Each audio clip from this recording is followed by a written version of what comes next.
Welcome everybody, good afternoon. Thank you for coming to the CASA project, Stand Up for a Child, written by Sandy Actor, directed by Lydia Brubaker, produced by Creative Works of Lancaster. I am neither one of those people. My name is Melissa Liebing and I'm from CASA of Lancaster. I help out with the community outreach, and on behalf of everybody, thank you so much for choosing to support CASA today. Now, you'll soon find out what CASA is and who the volunteers are. They actually are the true heroes of the story, and I know that we have a couple of volunteers here today, so if you are CASA, at this point I would like you to stand, please. Look at that.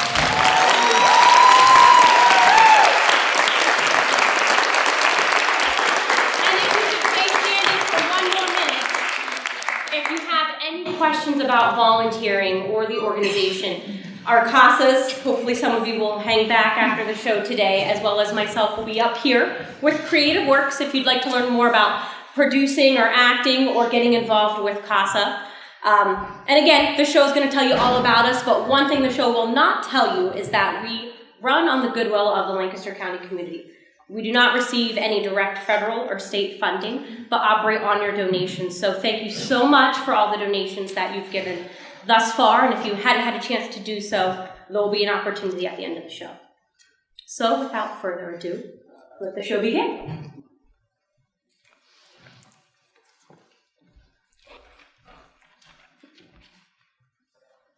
Ring around a rosy, a pocket full of posies, ashes, ashes, all fall down.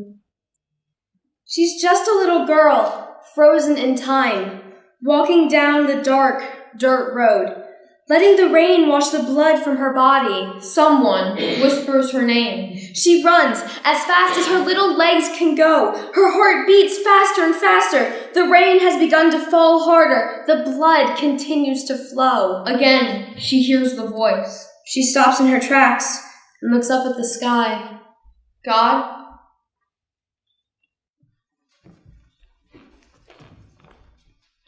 This was my first interview for the CASA project. To say the least, I was a little nervous. Court-appointed special advocates?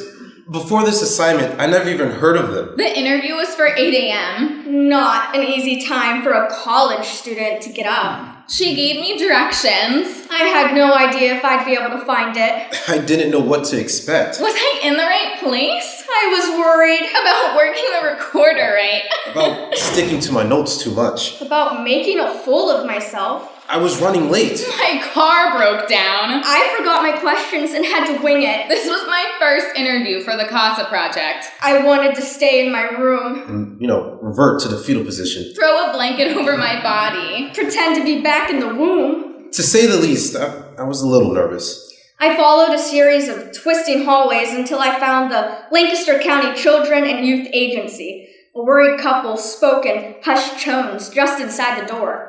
I had pictured the county juvenile office completely differently. I had no idea that the kids would be in the waiting rooms.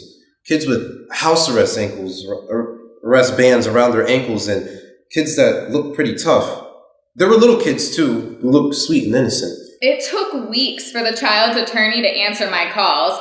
When I got to his office, the walls were covered with CASA paraphernalia. The agency worker was young, probably 25 or 26. She had a nice smile. She propped her feet up on a box of toys. I placed a recorder on the floor between us. A couple minutes later, a young woman came and got me.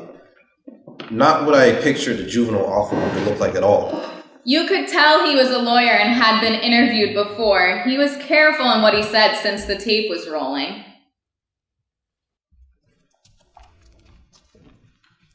So, where do these children come from? How do they get into the system? Usually, it begins with a call to the hotline. This isn't easy for me, but I have to tell someone. No one will know, will they? Sometimes we get people who come here in person. Will they know I'm the one who told you? No one will know. Mandated reporters, teachers, school bus drivers, psychologists, doctors. They'll call us too. And then sometimes there's been an incident with the police, and they'll take custody and call us. Someone goes out and evaluates the situation. And if it turns out the child is in danger, the juvenile officer can take custody. A lot of times, the police will have taken protective custody in the middle of the night, in a domestic disturbance, say, or if it was a meth lab that got busted. No! You can't come in here! What do you think you're doing? Stop! Abused or neglected is not a state-of-the-art term. It may be sexual misconduct. Or failure to provide food, clothing, or shelter. Or having a disgusting roach-infested house. You have no right to take her! That's my baby! Let go of her! Let go! Let her go! It can be physical abuse by spanking. I didn't abuse her. I didn't! That's not battering! Cigarette burns between the fingers, between the toes. Alcohol. We've had kids as young as 2 and 3 be given alcohol. Kids as young as 4 being given drugs of every variety. One of the most common things we see now is kids in a house where meth is produced. It can also be hospital removals, moms on drugs, babies testing positive for cocaine or crack or meth. We also have what we call failure to thrive babies who just haven't been nurtured. They may have been given food, but they haven't been picked up, held, given any kind of love. That's so hard to imagine. Kids having kids 15, 16, younger even, they just don't know what to do with the baby. A couple of years ago, this one mom was just limited mentally, emotionally. She had an eating disorder herself, and she forgot to feed her baby. So we don't have clear definitions. Just this morning, one of my clients said, I didn't abuse her. I didn't! I didn't! I spanked her. That's not battering! My dad did a lot worse to me. Nobody called that battering. She bruises easily. Come on, she always has. It's not our fault. It's not our fault. We have a meeting, the child, the parents, law enforcement, whoever's involved in the allegation, and we investigate the situation together. We make a determination at that point. I am taking custody of your child. She's going into the legal and physical custody of children and youth. Then they transfer custody to us, and we place the child in foster care. She is mine. the child's attorney represents the interests of the child to the court. I gather information from the various sources and use that information to help me make recommendations. What sort of recommendations? Should the child be receiving visits? Supervised or unsupervised? Can another relative visit? Are the parents following the plan we've set out for them? Detox? Parenting skills class? Decent shelter? A job? Should the child stay in foster care?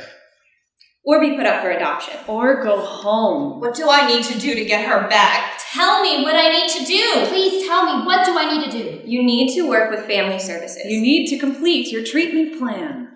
Reuniting a family is the ideal situation. But in some cases, the abuse and neglect will be so severe that we have to recommend termination of parental rights. When we've done everything we can do and it's no use. We've had parents who just walk away. They don't even try. We got this little baby in the hospital. Mom tested positive for drugs when he was born. We tried to meet with her about it. We probably wouldn't have taken physical custody at that point. We probably would have just taken legal custody and provided services and asked her to go into rehab, and she could have kept her kid. She walked away. She just Walked away. In a lot of cases of sexual abuse, the mothers will choose the perpetrator over their own child. Obviously, we are not going to return that child. It's hard to understand how people can treat their own children that way. You have to keep in mind, you don't know what they've been through themselves. My dad did a lot worse to me. Nobody called that abuse. Maybe you can help turn it around. Most of the children will tell you. I want to be with my mom and dad. I wanted to be with my mom and dad. You know, you beat a dog, but he still comes back to you. It's kind of the same way with these kids. It was the only life I knew. To them, it was normal. They love their parents. Why can't I live with them? It was the only life I knew. We see children in horrendous circumstances. And once you get over that shock, then it's the numbers that shock you. How many cases do you have at one time? About 150. Yourself? Yes. I've got an outrageous number of cases. 50 to 60 is the average. But we're in crisis right now. I have 85, I think. I've lost count. We changed caseworkers 3 times last month. Then how often do you see the children you're working with? I wish I got to visit with them more than I do. I meet every 30 days with all of the people involved in each case. Foster parents. Biological parents. I sit down at the beginning of the month and schedule all these people I need to see. On top of that, I've got parent-child visits. Then if I have to take the kid to counseling, we're a taxi service, really. We are. It's crazy. So, if it comes in front of my face, I do it. If the phone rings, I answer it. The phone rings. The phone rings. Phone rings. I'm supposed to write down everything that happens, but it's almost impossible to find the time. Time. Typically, I see children once a year. I've got a law practice in addition to this. And sometimes I feel like as one more person asking questions, I'm more of a problem than I am a solution. These kids see counselors. Therapists, social workers, police officers. They get real tired of telling that story over and over. Eventually they quit talking. So how do you determine what's in the child's best interest? Reports from the agency, investigative reports, therapist reports. I routinely talk to the therapists about the kids and how they're doing. What role does the CASA volunteer play? The idea behind court-appointed special advocates is it's one volunteer, and they're going to see that child from now until the end of the case. I find out a lot of information from the CASA workers that I don't know otherwise. They're there in the foster home twice a month. They relate information to the attorney, to the agency, to me at the juvenile office. They tell us what's going on with the kid, the foster family, the biological family. School, therapy, everything. So we can react faster, make decisions faster. Oh, let me give you one example. I had a little boy, a beautiful little boy, 12 years old. His parents dumped him at the juvenile office. They were from out of town. Look, we've got some problems in our life right now. They just walked in and said, We can't take care of this kid. We just can't. That's all there is to it. So, here, you take him. Take him? You take him. That's all there is to it. It's incredible that people could abandon a kid like that. I was appointed child's attorney on that case. a lot of these children in foster care are placed out of county. There are not enough foster homes in the county to take them. This particular young man was placed quite a few miles from here. A CASA would go visit him twice a month and bring back information about him. And really, she was the only constant thing in that kid's life. If he'd get in trouble in school, she'll find out what was going on and help redirect the situation. Without her going up there and bringing back information, nobody'd have any idea how the kid was doing. Say a kid gets kicked out of school. If you know about it a week after, you can take some action. If you know about it 2 months later, you can't. This kid's done really well. The CASA volunteer, she'd meet with the principal. She'd meet with the teachers. She really encouraged him. And he's bright. He really soared in school. I attribute a fair amount of that to her. Does that kind of fill you in on the background? Oh, very well. I am twice as educated as when I came in. Is there anything you'd like to add that I haven't asked? Abuse and neglect are confidential situations, so they're hardly ever in the newspaper. You'll hear about it now and then. A leak will get out. But kids are abused all the time. Babies test positive for drugs all the time. Children die all the time. The hotline is anonymous. Make the call. Don't just sit around and complain about it. Don't just shove it behind the door because you don't want to deal with it. Do something. Make the call.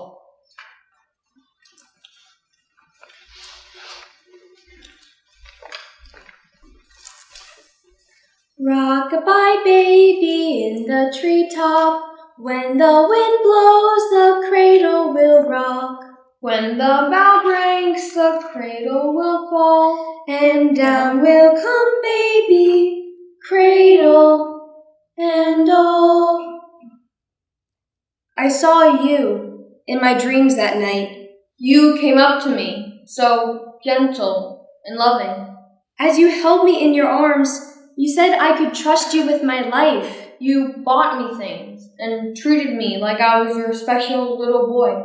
You came to my room that night. You slid your hands around my small, fragile body. You whispered softly in my ear, "I love you." As you caressed my body, my mind started wandering, or maybe I just started dreaming. The last thing I remember is a deep, sharp pain and a gush of warmth. My mind hasn't been quite right since that night you showed me how much you loved me.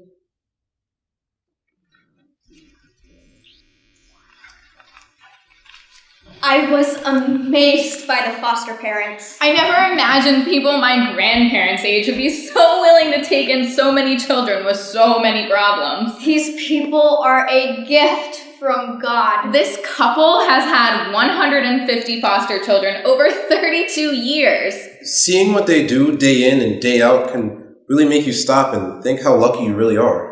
These children keep me young, she said. They're my health tonic. He must have had one of the healthiest hearts on earth. I just wanted to hug them both and let them know how wonderful they are. This house is a home. I knew it the instant I pulled into the driveway and saw the toys on the porch, the dogs at my tire. A 9-year-old boy answered the door. When I asked if his mom was there, he ran into the house and screamed for her. Two little girls grabbed my hands and led me inside. The kids were on the other side of the room and kept coming over to ask their foster mom some questions. It was really neat seeing that these kids who used to be in rough situations were acting like normal children. Pictures of children lined the walls. The foster dad was sitting in a rocking chair with what appeared to be an infant, only a few days old. His wife was on the couch reading a book to a little boy. The boy and I made silly faces at each other during the interview. He sang Jingle Bells and Old MacDonald for me. When it was time to go, he marched over and gave me a hug. He threw his arms around my neck and then ran away really fast. So, how did you get into foster parenting? Well, when we got into it, it was simply to help out our church. Our first little boy was an abandoned child. We fell in love with foster care, and we've been doing it ever since. A friend's wife died. He had 5 boys and he needed help. So we fostered those 5 and then just kept going. I'm a registered nurse. I had my own children and didn't have a babysitter because I didn't want to leave my children with just anybody. So this is something I could do to fill a need in me and do a service also. That's how we got started. We kept our first one 7 years, and then a young couple fell in love with him, and he fell in love with them, and now we've become grandma and grandpa. That's most of the children we foster. We become grandma and grandpa after they leave our home. Do you find it hard to give them up when they're adopted? Extremely hard. They become part of you. You invest your life with them for the short time they're with you. When you lose them, it's part of you going out the door. With some of them. Some of them, it's a blessing. Yeah, some of them you carried them to the car and put them in so they can drive away quickly. Your family functions a lot easier when they've gone. Yeah, there's some you say, oh, why did I take this child? This child. This child. This child. But you keep plugging at it and eventually you win. It's hard to give them up because you do love them. We've adopted 4 of them. There's a lot of heartstrings involved in foster care. Men break down and cry just as much as women do when some of their kids leave. My husband is a big teddy bear, and there's one child he can't really even discuss without going to pieces. If you don't get attached, you shouldn't be in the business. But if I see children going back to their parents or going on to good adoptive homes, and I've helped them in the meantime, that's my pay. Makes me feel real good. That's the pay, all right. The bank won't cash that check, though. How do you think the system impacts the children? It's terrible for the children, even with good foster homes. Awfully tough on kids, moving them around. No matter what the parents have done, they still miss them. That's why we speak positive about the biological parents. No matter how we feel. Even though sometimes I'd like to pinch their heads off. Yeah, but those people are also part of them. I want to live with my mom and dad. My mom and dad. My mom and That's where they want to be. You can't break the bond of a child. Even if they got beaten every day, it's a routine. And children need routine. They're used to eating french fries and soda for dinner, and then you decide to have a salad and fruits and vegetables and meat. They're not used to it. It's traumatic. We take everything away from them. We take their identity, their parents, their home, their neighborhood, their school, and then we try to give them a substitute. One thing I see with foster care is that we put so many services in place for mom and dad to help them get back their kids, and we kind of ignore the kids and their needs. I have more than one time gone to the agency yelling and beating on the desk. This kid is hurting! This kid! I need help! But they always come through. We get the children what they need. When the system works, it's a great thing. And when it doesn't, we've got this kid crippled for life because a piece of him is missing. So we speak positive. But why did they take me away? Well, your mommy and daddy, they've got some problems. What problem? What kind of problem? You're gonna live with us for a little while to get it worked out. I do the mom things because your mom can't do them right now. I'll take care of you. I will keep you safe. Now, sometimes I gotta tell you, there'll be those that quit honking. They revert back to soiling their pants and everything. We have to start working all over again to bring them back out, to where they'll begin to think that they're worth something. The foremost thing is to let the children know it wasn't their fault. But if I hadn't come home late, Mom wouldn't have gotten mad. If I hadn't done that. If I hadn't done that. Maybe they wouldn't have taken me away. A lot of these kids think they're not good enough to make their parents love them. Well, what do you do to help lift their self-esteem? Try to give them a lot of positives. Get them in sports. In activities. Lots of activities. Stay in close contact with the school so you can help them there. The foster home is a big part of making them feel they're worth something to somebody. We had one little girl that had been in 22 foster homes. I want a forever family. Forever. It was all I ever wanted. Family. I made a deal with her that if we didn't find her a perfect mommy and daddy, she could always come back to our house until we did. God smiled on that child and gave her a perfect mommy and daddy. This weekend, we go to her first communion. She's been adopted 4 years. We see them start growing, becoming beautiful children. They're not scared anymore. They're not terrified of adults. They become children again. These children, they know things that no child ought to know. They've seen it all. They've done it. Not just the teenagers, kids, 6, 7 years old. And they are very wise in the system. They can work a system like you wouldn't believe. And they'll use it. They'll use every trick in the book on you. But what it is they're protecting themselves. By and large, the fathers aren't there, and the children have had problems with women. I have all kinds of advantages. They don't know what to do with me. I'm new and different. I tell them, there will be control in my house. You can control yourself or I'll do it for you, but there will be control in my house. We don't spank. That's not abuse. My dad did a lot worse to me. Yeah, nobody called that abuse. No spanking, never. We get violent children, and we've got to be firm enough to say, no, I'm not going to put up with it. I'm not going to beat you. But I might hold you until you can't wiggle very much. We're taught that, how to restrain them so they don't hurt themselves or anybody else. I had one, maybe 7 years old. He would get so violent. I'd wrap him up in a blanket and just hold him and tell him that I loved him. Was he angry during all of this? Oh, yes. And he was strong. He would get so angry, he would get violent. After a while, I'd sit him down and I'd unwrap him. If he reacted the wrong way, I'd wrap him back up again. And we did this for months. But now that child is a beautiful little individual, and he is being adopted by a beautiful family. Well, there's one trick that I've learned. I've taught myself that my natural first answer to a question a kid asks, a request, is yes. Now, most parents, their first response tends to be no, but mine is yes. I mean, I don't mean it's yes to all questions, but unless I have a good reason to say no, I say yes.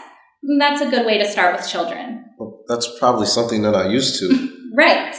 I mean, you've been in a store where the mothers get a little harried and then the answer to any question is no. Yeah, I've seen it. It's normal, but I'm able to take my 4 boys. I've been able to take 6 or 7 and get along with them. I have a rule that they can look at anything they want, but they may not touch, and they have to stay with me. So I'm welcome in any store, as far as I know. When we get them, we begin to let them know they don't have to be afraid of us. They're free to be a child. Can I just stay here? And they fall in love with that. Can't you be my mom and dad? Family. Forever. It's all I ever wanted. When you give love, you get love. There's lots of good stories. This one here, he's gonna be a big boy. And he can really throw you sometimes. He'll want to come crawl up in your lap, and I'll say, "Why would you want to come up here for?" And he'll say, "Because you love me." I had a little blonde-headed little boy. I got him at 3 years old, and he was described as a drooling lump. Really? No capabilities, not supposed to be able to do anything. What happened was, for the first 2 years of his life, he couldn't hear. And they only fixed it just before I got him. He knew people were supposed to talk because he could see it. So he spoke his own language, he made noises, and we got the job of teaching him to talk. And the very first words he clearly spoke were, "Damn it!" Oh my. I had mashed my thumb and I said, Damn it! Damn it! He spoke it perfectly. And he knew when to use it and how to use it. Those were his first words. That's excellent. How old is he now? He's 7, and he's adopted, and he's doing very well. There's one little boy. When he came, he was picked up riding his tricycle down the middle of the street in a pair of diapers. Down the middle of the street. And how old was he? 3 years old, almost 4. He wasn't potty trained, and he couldn't talk. Wow. I also had a little girl here at the same time. She was younger than he was, but she was not going to put up with that not being potty trained, not able to talk stuff. She remedied both of those things in very short order. The little girl did? Yep. She potty trained him in 3 days. Wow. And she was an excellent speech therapist for him. She wasn't going to put up with that business. He's gone to his grandparents now to be adopted, and he's doing really well. And what about the little girl? She's been back with her mother for over a year now. She and her sister. I still go to see them about every other weekend. That's great. Some families, they want the help and continued contact. If they'll work with me, I'll help them. Other families, they're afraid of the contact. Natural parents or adoptive. They don't realize that these kids have an attachment to foster parents, and sometimes they just cut you off completely. They want the child's life to start the day that they're adopted, and it doesn't do that. It starts the day they're born. It's very hard on kids whipped around in the system like that. I've had some that couldn't ever learn to love. They just couldn't do it. But when we're lucky, we get to be grandma and grandpa. Do you think the CASA volunteers are helpful? Oh, yes, I think they are. I think they're super. It shows the child that there's someone in their life, a grown-up, outside of the immediate family who will be your friend and ask nothing more and nothing less. They'll be good to you, and they won't say or do anything that would hurt you. CASAs are allowed to speak to the court, whereas foster parents were not. Why is that? Well, maybe with foster parents you could become attached, and so they're afraid, see that you want to keep the child, and so maybe your opinion wouldn't be exactly accurate. These kids need all the input they can get and all the people who can build their esteem. Foster parents need all the outside help they can get too. CASA is a real good source when you have a child with more needs than you have the time to give. They're one of the first places to go for help. I wish we had more of them to spread around. Well, thank you for answering my questions. Is there anything you'd like to say that I haven't asked? I figured it out. What they pay and the hours we put in, 7 days a week, 24 hours a day. That's 29 cents an hour that they're paying me to take care of these children. That's without the food or clothes. That's without anything. People think we're in this for the money. If we're in it to get rich and famous, we're in the wrong place. We do it for the children. We put in our time and effort for the love of the children.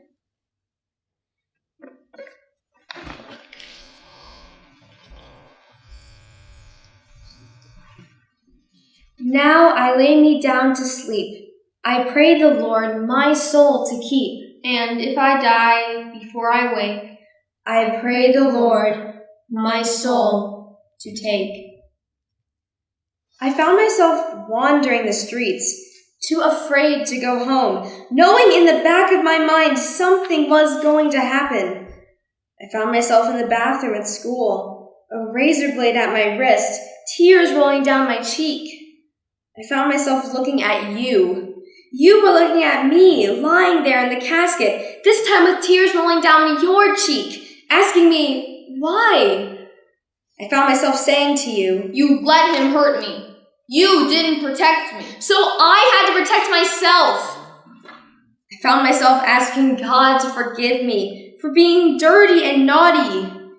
God forgave me and said, "It was not your fault, my child. Your soul is pure and clean."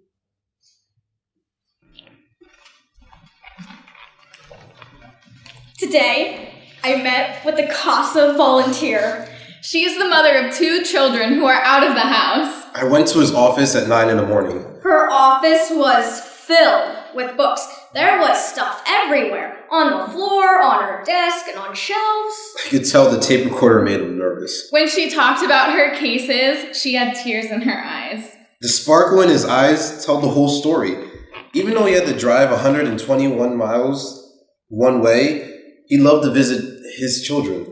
She really believes in what she's doing. He said he always wanted to do something to help children, and CASA was the open door he'd been looking for. When I asked her how long her commitment was, she told me for life. Now, if that isn't dedication, I don't know what is.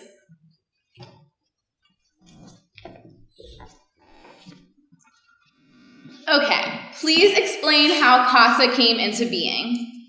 A judge in Seattle realized he needed more information about the kids he was seeing. He was making decisions about where they would live. But he didn't have all the facts. What was really in the best interest of the child? Attorneys, social workers, juvenile officers, they didn't have all the facts. Everyone else's interests were represented to the court. The parents, the institutions, the states. But not the child. In 1977, trained lay volunteers, court-appointed special advocates, stepped into King County Juvenile Courtroom for the first time. To speak out on behalf of the children. The judge's experiment was an enormous success. And it spread all across the country. I see. And what are your responsibilities?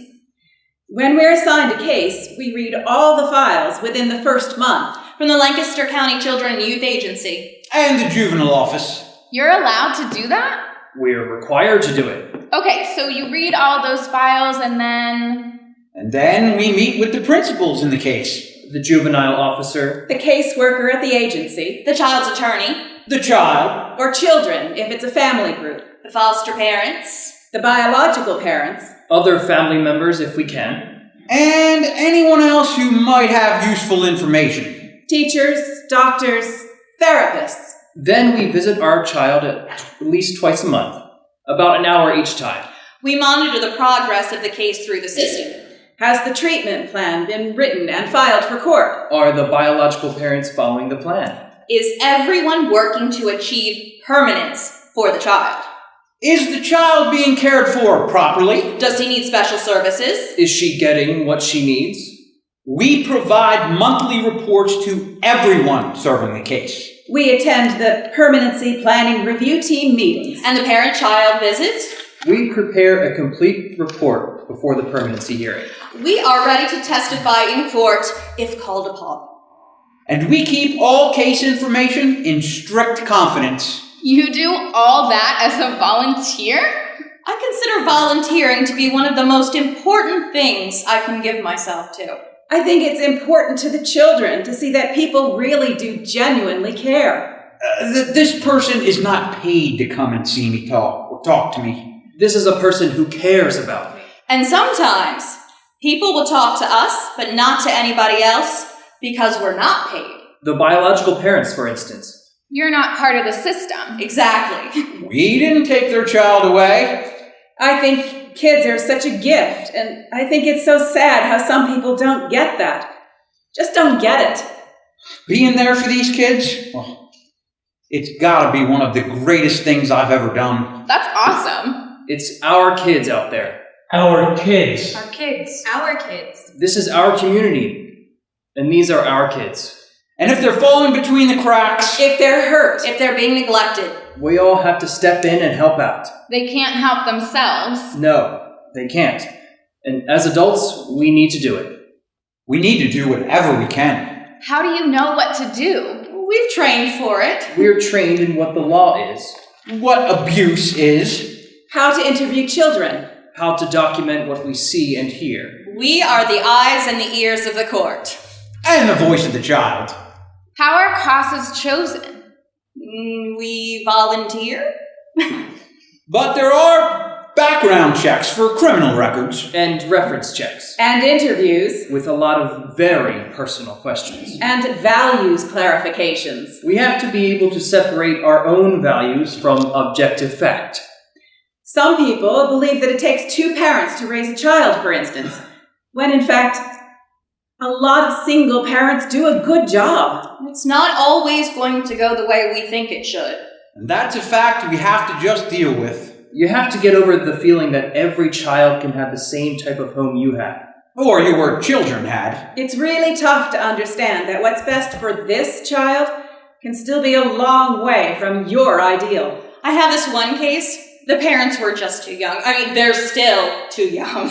They've taken classes, they've gone to counseling, they're trying. And I understand that, but I still think you need to have a certain level of maturity, you know? So it can be frustrating. There was one little boy. It was hard to see him go back with his mom and dad. They're living in an 18-wheeler. They don't have a home. They don't have a telephone. They travel from coast to coast. It's not what I'd like to see for him, but he has his own bed. Those trucks are like a mobile home, and he's with his mom and dad who love him. The training sessions eliminate a few. People realize, I'm too emotional. I can't deal with this. I don't want to deal with this. You see enough through training that it's really going to tug at your heartstrings. But once you're working with the kids, it's just so much more rewarding than it is painful. They're in a safe environment. It's not like you're seeing them in an abusive situation. I couldn't do that. I couldn't sit and watch kids stay in an abusive situation. But where they are now, they're safe and just need you to talk to them. So what do you actually do when you're with them? Well, the first thing I do when I go into the foster home is try to establish some kind of relationship with them. The entire family? The foster parents, other children in the home, and the child I'm working with, of course.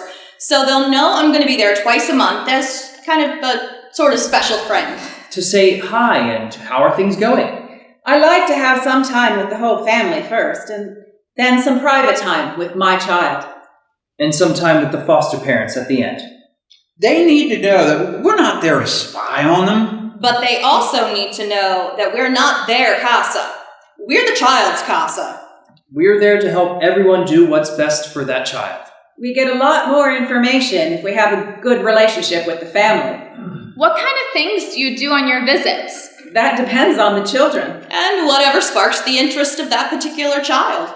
Well, the smaller ones, you play games with them. Crawl around on the floor with them, play chase. You do that? Oh yeah, get down on the floor, get all the stuff out, we play. Oh, we have a great time. When it's warmer, we go outside. We're not allowed to take the children anywhere in our cars, so we have to be in a place where you don't have to drive.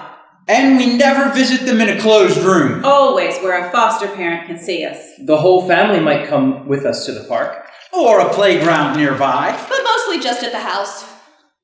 In the summer, I will just sit on the porch. I'm a great one for reading, so I'll read them a book. I had one child who hated to read. So I just talked to her about different things, and I found out she was interested in Laura Ingalls Wilder's Little House on the Prairie. So I talked to her about that and got her interested in reading through that. And she just couldn't get enough of it. With babies, it's different. I hold them and I play with them. Oh, trying to get them to do things that they should be doing on their age level. We learn about that too. Child development, what to look for, signs of progress, and signs of abuse. If they're getting enough love and attention, they'll usually do just fine. So it's whatever the child needs. It takes a while to win their confidence. Who is this guy? And there's so many people in their lives. When CASA is added, It's just one more name that they have to contend with. Why is he talking to me? I didn't want another stranger in my life. Family. Forever. Not another stranger. But they come around. In her mind, I'm just her good friend, which is what I want to be. And while we're playing, we talk. Is it sometimes difficult to answer the children's questions? Oh, yes it is. But why did they take me away? I wanted to be with my mom and dad. A dysfunctional family, a filthy home. But why?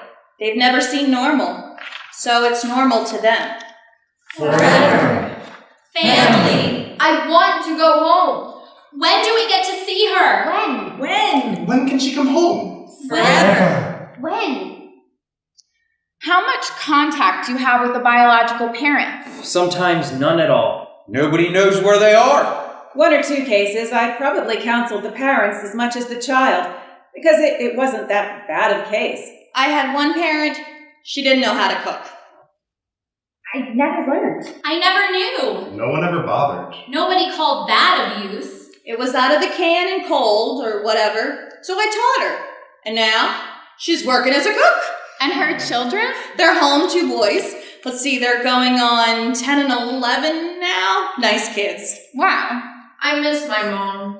This wasn't our fault. We're doing everything they told us to do. I wanted to be with my mom and dad. She's our child. Forever. She belongs with us. Family. Basically, the ones who fully understand why their child was taken, they're the same ones who want the child back. The ones who will work towards it. The others, the ones you don't ever meet, they couldn't care less.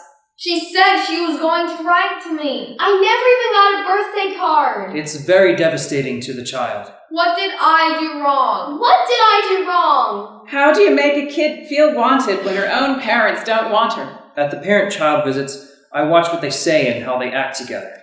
We try to listen, try to glean. Are they doing what they're supposed to do?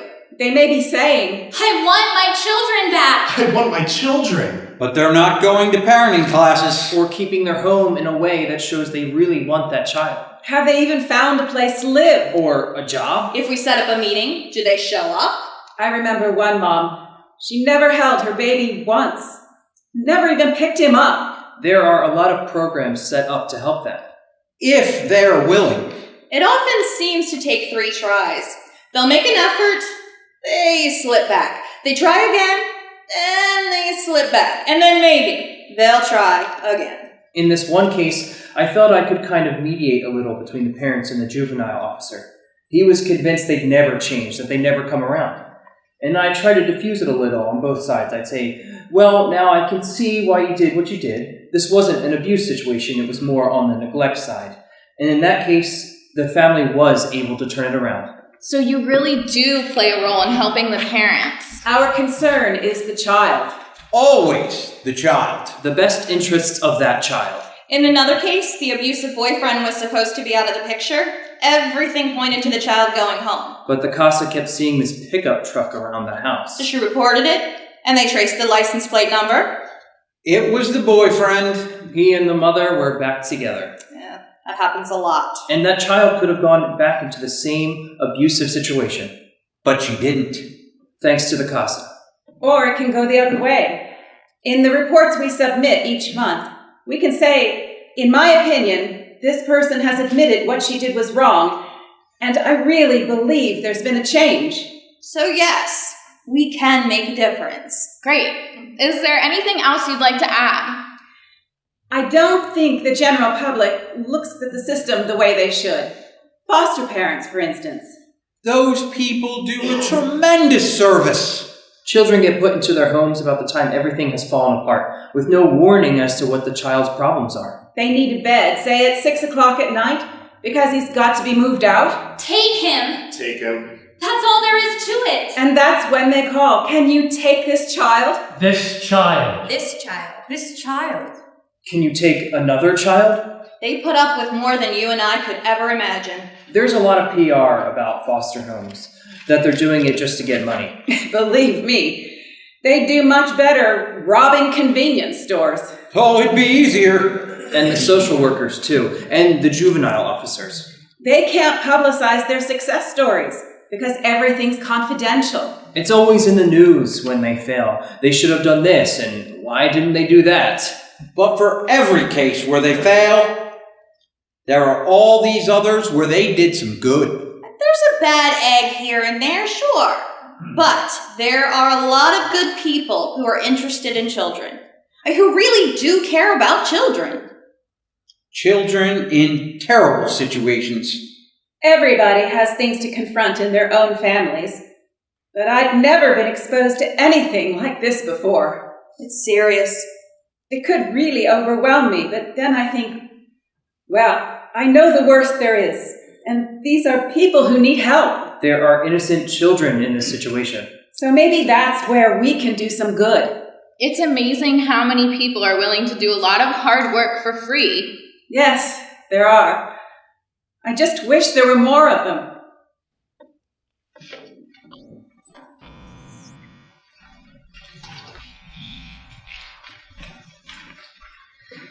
The world is so full of a number of things. I'm sure we should all be as happy as kings. I feel you near me.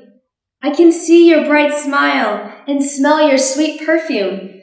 As you hold me tight in your arms, I feel your heart beating. You whisper, I love you. I look up at you and say the same. Although it's crisp and cold outside, my body and soul feel like the sun is shining down on me. I like feeling you near me, but it's only a dream.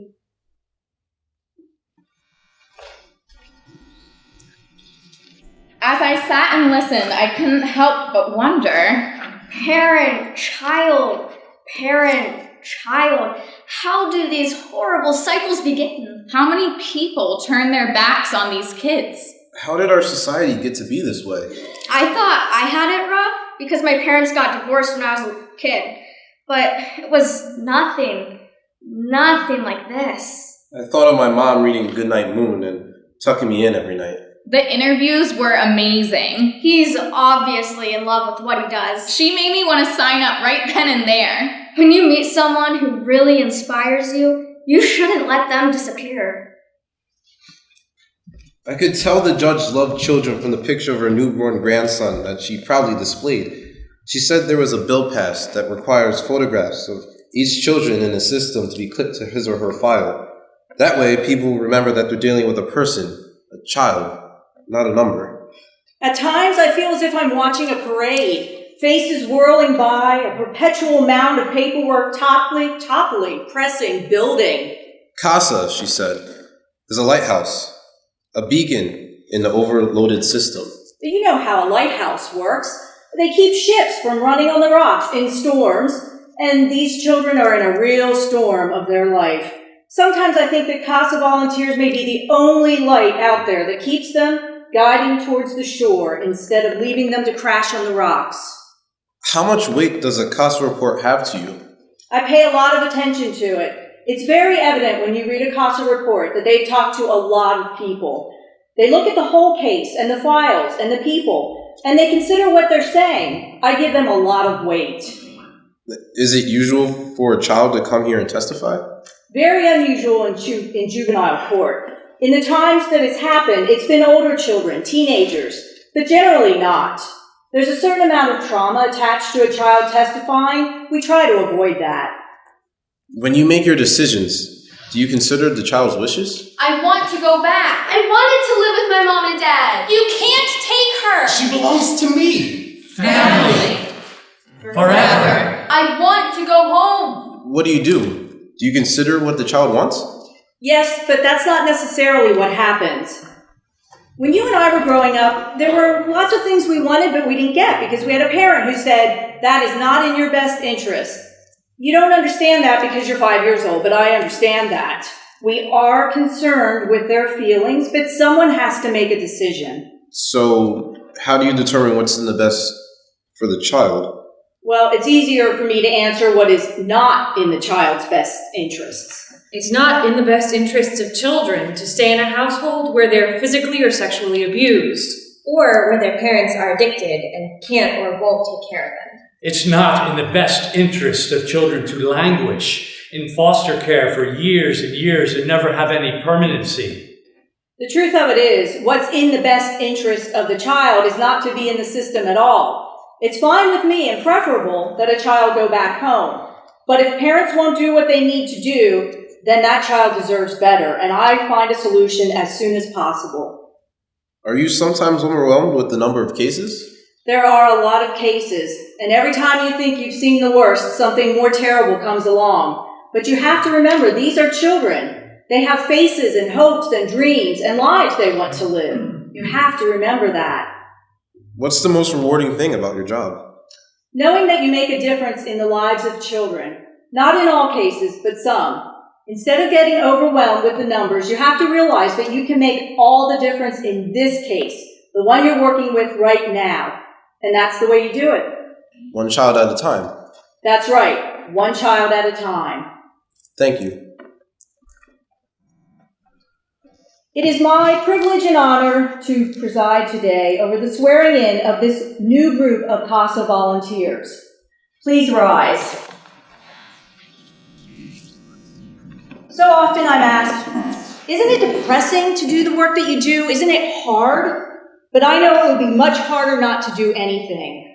And one of the great joys of my job is that I meet true heroes, people who are willing to step into the lives of children to make a difference. Please raise your right hands. I do solemnly swear that I will support the Constitution of the United States of America and of this state, and that as a court-appointed special advocate, I will impartially and faithfully perform all duties incumbent upon me to the best of my skill and ability until released from said duty by the juvenile court. If so, say I do. I do.